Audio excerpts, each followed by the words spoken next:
सर्व सन्माननीय उमेदवार, खरं तर सगळ्यात कमी वयाचा उमेदवार असल्यामुळे सर्व सन्माननीय आणि ज्येष्ठ उमेदवार, सर्वप्रथम या संस्थेचा मी आभारी आहे.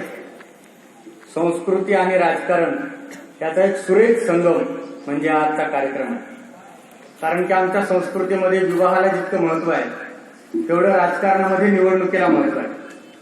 आणि विवाहामध्ये मुलगा दाखवण्याचा कार्यक्रम होतो, तसा निवडणुकीमध्ये उमेदवार दाखवण्याचा हा कार्यक्रम त्या संस्थेने आयोजित केला. त्याबद्दल पहिल्यांदा मी या संस्थेचा हार्दिक आभारी आहे. माननीय गोविंदभाई श्राफ, माननीय बापूसाहेबजी काळदाते यांना विनम्र अभिवादन करतो. आणि या मराठवाडा शिक्षक मतदारसंघामध्ये माझी उमेदवारी कशासाठी ही भूमिका मांडत असताना, ही उमेदवारी देत असताना मित्रांनो मुख्य दोन भूमिका घेऊन उभा आहे. एक पहिली भूमिका माझी अशी आहे की हा मतदारसंघ, याचं नाव मराठवाडा शिक्षक मतदारसंघ आहे. हा शिक्षकांचा मतदारसंघ आहे, शिक्षकांसाठी राखून ठेवलेला मतदारसंघ आहे. याच्यामध्ये फक्त आणि फक्त शिक्षकालाच निवडून द्या.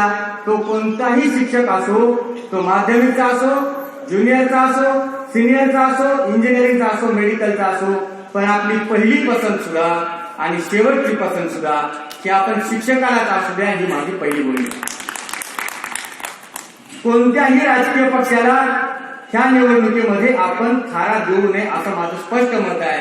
त्याचं कारण असं आहे की राजकीय पक्ष हे 288 जागा त्यांना विधानसभेमध्ये, विधान परिषदेमध्ये आमची वेगळ्या जागा, आणि हा आमचा मतदारसंघ आहे. खरं तर हा आमचा मतदारसंघ नाही मित्रांनो, तर हे आमचं एक असं व्यासपीठ आहे की जिथं आमच्या न्याय हक्कासाठी, आमच्या न्याय मागण्यासाठी मांडावं लागतं आणि प्रसंगी भांडावं लागतं. हे मांडण्याचं आणि भांडण्याचं व्यासपीठ आहे. आणि म्हणून माझी भूमिका आहे की आपण या ठिकाणी शिक्षकाला निवडून द्या. राहिला प्रश्न माझा, मी या निवडणुकीतला सगळ्यात कमी वयाचा उमेदवार आहे. स्वामी रामानंद तीर्थ मराठवाडा विद्यापीठांतर्गत शहीद भगतसिंग महाविद्यालय किल्लारी या ठिकाणी राज्यशास्त्र विषयाचा प्राध्यापक आहे. स्वामी रामानंद तीर्थ विद्यापीठामध्ये सिनेट सदस्य आहे, स्टँडिंग कमिटी मेंबर आहे. वेगवेगळ्या सामाजिक राजकीय आंदोलनामध्ये मी काम करतो. आणि मला अत्यंत अभिमानानं सांगावंसं वाटतं की ज्या व्यक्तीचं नाव आपण सगळेजण ऐकून आहात, परिचित आहात, आणि ज्यांची उभी हयात या शिक्षण क्षेत्रामध्ये चळवळीमध्ये गेले, त्या आदरणीय विठ्ठल मोरे सरांचा मी मुलगा आहे. खरं तर काही लोकांना प्रॉपर्टीचा वारसा चालवावा लागतो, परंतु जी माणसं चळवळीच्या माणसाच्या घरात जन्माला येतात त्यांना चळवळीचाच वारसा पुढे चालवावा लागतो, आणि तो चालवण्याचं काम मी या निमित्ताने करतो. मित्रांनो, राजकीय पक्षांना विरोध करण्याचं आमचं मुख्य कारण काय की राजकीय पक्षांना उमेदवार त्यांचा कशासाठी नको म्हणतोय, तर त्याचं एकमात्र कारण असं आहे की राजकीय पक्षाचा माणूस हा त्याच्या धोरणाला बांधलेला. राजकीय पक्षाचा माणूस हा आमचा प्रतिनिधी होण्याच्या ऐवजी राजकीय पक्षाचा माणूस हा त्या पक्षाचा वकील म्हणून आमच्या समोर येतो. जेव्हा जेव्हा आमचे प्रश्न निर्माण होतात आणि जेव्हा जेव्हा आमच्या प्रश्नासाठी आम्ही सरकारच्या विरोधामध्ये भांडतो, तेव्हा हा राजकीय पक्षाचा उमेदवार आमचा प्रतिनिधी न होता उलट राजकीय पक्षाचा, त्या पक्षाला बांधलेला असलेल्या पक्षाचा वकील म्हणून आमच्या समोर येतो.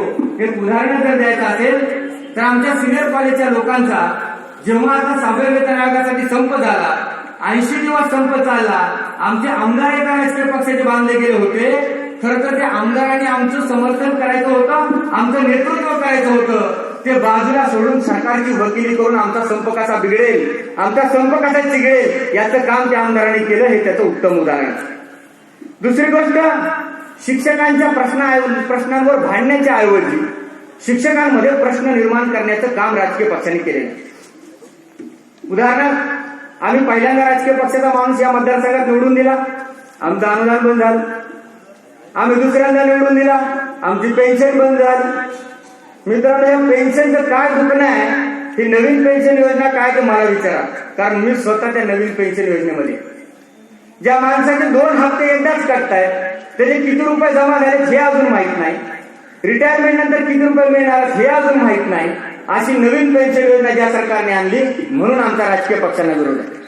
आणि म्हणून ह्या गोष्टींवर राजकीय पक्षाचा उमेदवार सभागृहामध्ये मांडू शकत नाही, तो भांडू शकत नाही, म्हणून आमचा त्याला विरोध आहे. आणखी एक गोष्ट आमची या निमित्तानं मला विशेष नमूद करावीशी वाटते. राजकीय पक्षांना आमचा विरोध आणखी एका गोष्टीसाठी आहे की मित्रांनो, निवडणूक ही फक्त निवडणूक नसते, तर ती एक राजकीय संस्कृती निर्माण करण्याचं माध्यम सुद्धा असतं. काय परिस्थिती निर्माण केली राजकीय उमेदवारांनी आमच्या मतदारसंघात?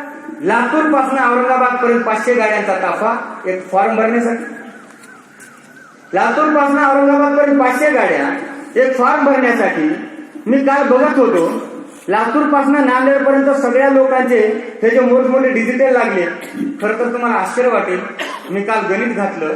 माझ्या आयुष्याची सगळी पगार जरी एकत्र केली, पगार माझ्या आयुष्याची, चांगला पगार आहे मला, 70-80 हजार रुपये पगार आहे मला, सगळ्या आयुष्यभराचा पगार जरी भरला मी, तरी ह्यांच्या डिजिटलचा खर्च होऊ शकत नाही. हा शिक्षक मतदारसंघ आहे, हा शिक्षक मतदारसंघ आहे. समाज आमच्याकडून अपेक्षा घेतो की शिक्षकाने समाजामध्ये मूल्य रुजवली पाहिजे. आज आमचे मेळावे भरवले जात आहेत आणि आम्हाला आमच्यात मूल्य रुजवायला अजितदादा पवार येत आहेत. म्हणजे ज्या शिक्षकांकडून अपेक्षा व्यक्त करताय की तुम्ही समाजात मूल्य रुजवा, आता हे आमच्यात कोणते मूल्य रुजवणार आहेत, म्हणून सुद्धा आमचा याच्यामध्ये विरोध आहे. आणि म्हणून शेवटी इतकंच सांगेन की मी शहीद भगतसिंग महाविद्यालयात काम करतो. शहीद भगतसिंगाचा निस्सीम चाहता है. भगतसिंग एका ठिकाणी असं म्हणाला होता कि सिर्फ हंगामा खड़ा करना मेरा मकसद नहीं, सिर्फ हंगामा खड़ा करना मेरा मकसद नहीं, बल्कि कोशिश ये होगी देश की सूरत बदलनी चाहिए. तसं सिर्फ आमदार बनना मेरा मतलब मकसद नहीं, बल्कि कोशिश ये होगी शिक्षा व्यवस्था सुधार होना चाहिए. या प्रसंगी आपण सर्वांनी मला ऐकून घेतलं आणि यांनी बोलण्याची संधी उपलब्ध करून दिली. या ठिकाणी थांबतो. जय हिंद, जय महाराष्ट्र.